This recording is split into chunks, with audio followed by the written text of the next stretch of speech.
Bakın Allah Resulü neye göre buyurur ki heya imandandır. Dikkat edebilirsiniz.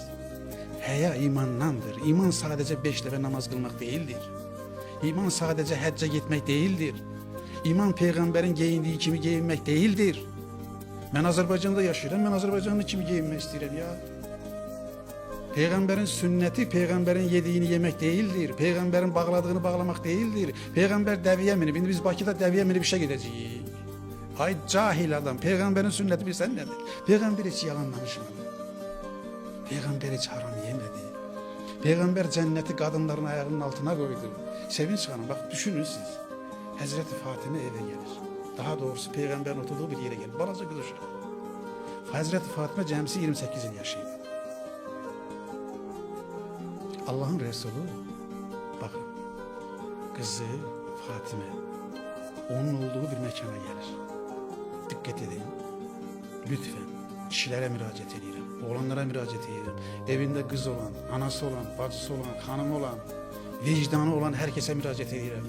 Allah Resulü Fatime balaca kız uşağı gelende dikkat edin ayağa durur. Kızının 5 yaşı 6 yaşı var Allah Resulü ayağa durur. Ben soruşuram. Bugün evine kız uşağı öz kızı gelende neçə at ayağa durur?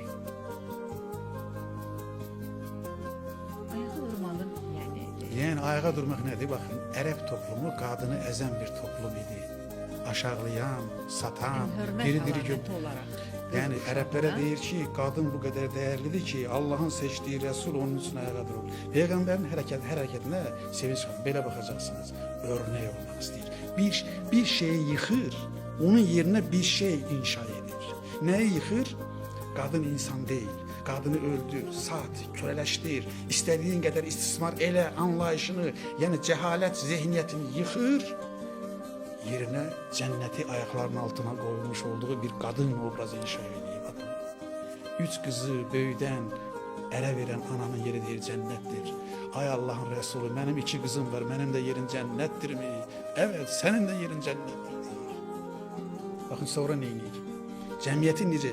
Deyir size niye cemiyet belə deyir? Bak çünkü biz dinimizi doğru tanımırıq. Tanımırıq ve tanıtmırıq. Kızının elinin içinden öpür.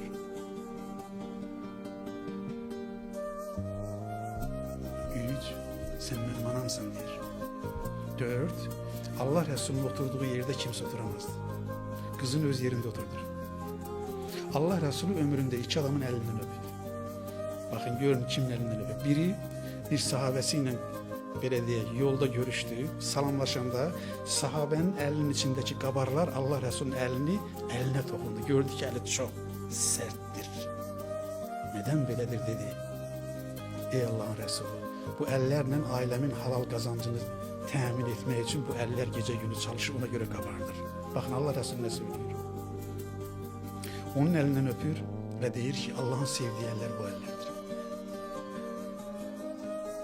Allah'ın sevdiği eller bu ellerde. Bakın kadını bir zihniyeti nece yıktı, bir zihniyeti nece inşa eder. Bakın. Şehvet gücünün aşırısını da aşağısını da levgeledi, ortasını getirdi. İffet toplumu dedi. İffet toplumu. Aydın mı? Ben müellimem hem de Sevinç Hanım. Yeni tarif yaratmışım. Sevgi nedir? Deyirəm ki gençlere deyirəm. Sevdiğinin yanında telefona bakmamak sevgidir. Artık müasir teslimatı belədir. Eğer siz sevdiğiniz kızın yanında hem de telefonla oynuyorsunuzsa sevginizde problem var deyirəm. Sevgiyi sevdiğinin yanında söhbet ederken telefona bakmamaktır. Bakın bunun ortası ne oldu? Ağlın ortası hikmet oldu. Bak tarazlıktan başlamışız.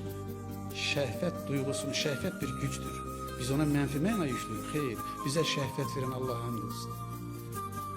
Şəhvət olmasa nəsil olmaz, güc olmaz, istəmərək, arzulamarıq. İnsan neden irəli getmək istəyir? Bak bu bir gücdür. Sevinç Hanım neden bu studiyanı açır? Neden bu əziyyəti çəkir? Neden xeyri çoxaldır, paylaştırır?